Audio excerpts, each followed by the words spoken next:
दिल्ली सरकार ने आज विधानसभा में वित्त वर्ष 2022-23 का बजट पेश कर दिया है। डिप्टी सीएम मनीष सिसोदिया ने वित्त मंत्री के तौर पर विधानसभा के पटल पर बजट पेश किया। उन्होंने इस बार के बजट को रोजगार बजट का नाम दिया है। इस बजट में दिल्ली सरकार ने रोजगार, शिक्षा, स्वास्थ्य, मार्केट, ग्रीन एनर्जी और रिटेल सेक्टर पर फोकस किया है। दिल्ली वित्त वर्ष 2022-23 का 75,800 करोड़ रुपए का है, जिसमें शिक्षा बजट के लिए 16,278 करोड़ रुपए आवंटित किए गए हैं, जबकि हेल्थ सेक्टर के लिए 9,669 करोड़ रुपए और परिवहन सेक्टर के लिए 9,539 करोड़ रुपए आवंटित किए गए हैं। दिल्ली के युवाओं के रोजगार के लिए दिल्ली सरकार ने बड़ा ऐलान किया है। मनीष सिसोदिया ने बजट पेश करते हुए कहा है कि अगले 5 साल में 20 लाख नई नौकरियां पैदा की जाएंगी। दिल्ली में फिलहाल कुल आबादी के 33% लोगों के पास रोजगार है, लेकिन दिल्ली सरकार इसे बढ़ाकर 45% तक ले जाना चाहती है।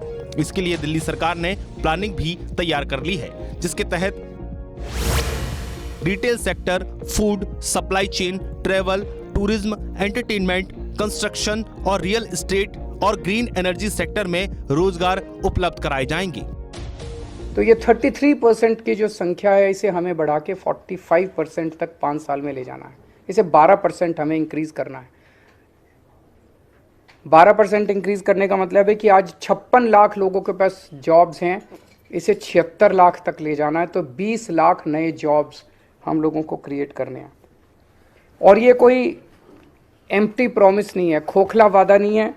आज जितने डिटेल में इस बजट के अंदर पूरी रूपरेखा समझाई गई, ये जॉब्स कहाँ से आएंगे, इतनी महीन exercise, micro exercise, detailed exercise, practical exercise मुझे नहीं लगता कभी इस तरह की हुई है।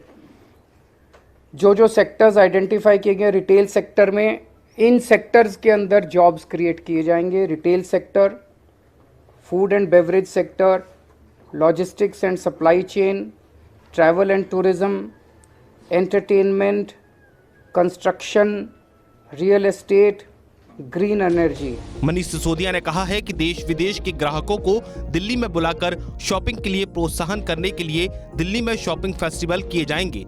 छोटे छोटे स्थानीय बाजारों को ग्राहकों से जोड़ने के लिए दिल्ली बाजार पोर्टल की शुरुआत की जाएगी।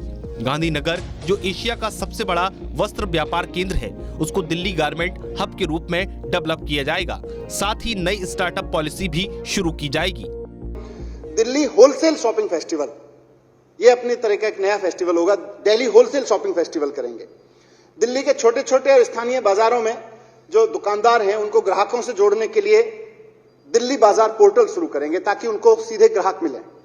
गांधीनगर स्थित एशिया का जो सबसे बड़ा वस्त्र व्यापार केंद्र है, के रूप में डेवलप करेंगे। नई स्टार्टअप पॉलिसी लेके आ रही है सरकार, और नई स्टार्टअप पॉलिसी के तहत नौकरी मांगने के लिए खड़ी युवा आबादी को नौकरी देने वाली युवा आबादी में बदलना है।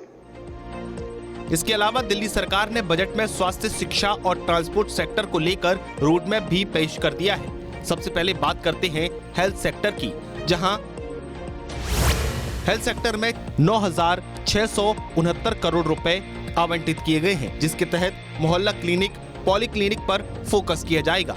दिल्ली में अस्पतालों को अपग्रेड किया जाएगा। इसके लिए 1,900 करोड़ का प्रावधान किया गया है। इसके साथ ही दिल्ली सरकार जल्द हेल्थ कार्ड योजना शुरू करेगी। बात करें शिक्षा बजट की, तो शिक्षा बजट के लिए 16,278 करोड़ रुपए आवंटित किए गए हैं। दिल्ली में आधुनिक शिक्षा पर जोर दिया जाएगा। इसके लिए चिराग दिल्ली में साइंस म्यूजियम बनेगा। बेघर बच्चों के लिए बोर्डिंग स्कूल बनाए जाएंगे। प्राइवेट स्कूलों में भी अब बिजनेस ब्लास्टर प्रोग्राम आयोजित किया जाएगा। वहीं परिवहन बजट के लिए 9,539 करोड़ रुपए आवंटित किए गए हैं। इसके तहत ग्रीन एनर्जी पर जोर रहेगा। ई ऑटो चालकों में 30% महिलाओं को आरक्षण दिया जाएगा। 5 साल में हर साल 5,000 ई ऑटो परमिट जारी करेंगे।